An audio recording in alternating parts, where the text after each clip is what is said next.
90% of startups fail. It is a staggering mortality rate that has become an accepted part of the tech landscape. We often attribute these losses to bad luck, poor timing, or just a terrible idea. But when you look at the postmortems, those are rarely the primary causes. Most startups die because different founders across completely different industries repeat the same 10 preventable mistakes. These failure patterns are so consistent, they are almost mechanical. Identifying these traps doesn't guarantee a billion-dollar exit, but it does strip away the most common reasons why potentially great ideas never get a chance to breathe. Mistake number one is building before validating. Founders often spend months in isolation, writing thousands of lines of code, only to launch to absolute silence because they never confirmed a market demand actually existed. The rule here is strict. Before you write a single line of code, you should have 5 people committed to paying for your solution. It is better to sell a product that doesn't exist yet than to build a product that no one wants. Mistake number 2 is solving a problem nobody will pay to fix. There is a massive gap between a feature that is nice to have and a solution that a customer identifies as a financial necessity. This matrix shows where that gap lives. The horizontal axis tracks pain from a mild inconvenience to a burning, costly problem.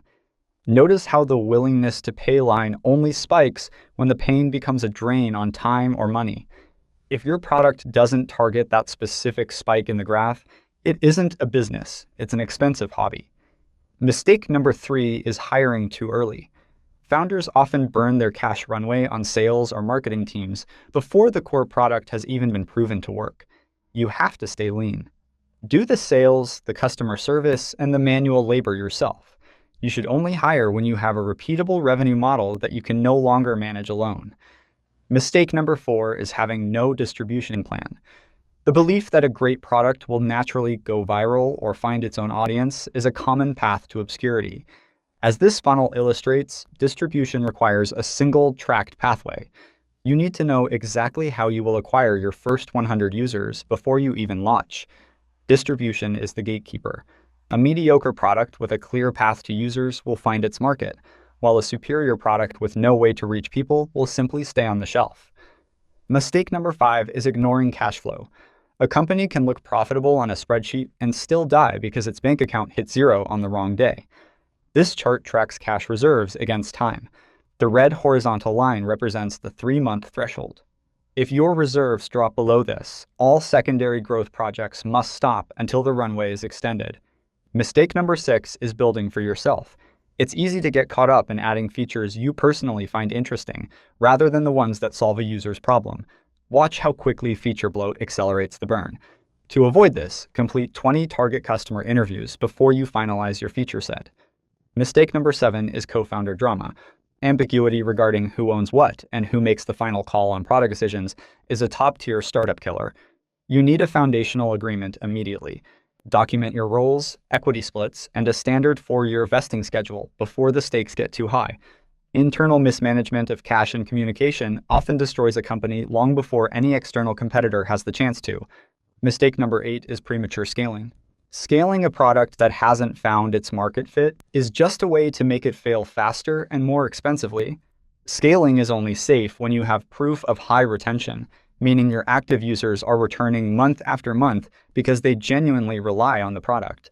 Mistake number 9 is pivot paralysis. It is tempting to abandon a strategy after a few weeks because traction feels slow, but traction is almost always slow at the start. Commit to a minimum of 90 days for any new strategy. You need that window of time to collect enough data to make an informed decision about shifting course. Mistake number 10 is building in secret. Some founders hide their ideas for fear of copycats, but obscurity is a much bigger threat to a startup than competition. Ship your product early and iterate in public.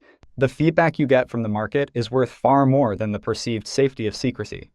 Effective execution is the result of patience in your strategy combined with total transparency in your product development.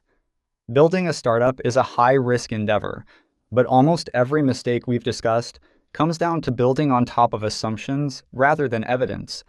The fastest way to gather that evidence is to launch a minimum viable product. An MVP moves you out of the theoretical phase and into real-world testing. If you want to bypass the traditional slow development cycle, Need MVP is designed for this specific transition. Need MVP builds a production-grade MVP in 3 weeks. This is designed to get you away from your code editor and in front of paying users as quickly as possible. Visit needmvp.com to get started. Stop building based on what you think people want, and start building what they are actually willing to pay for.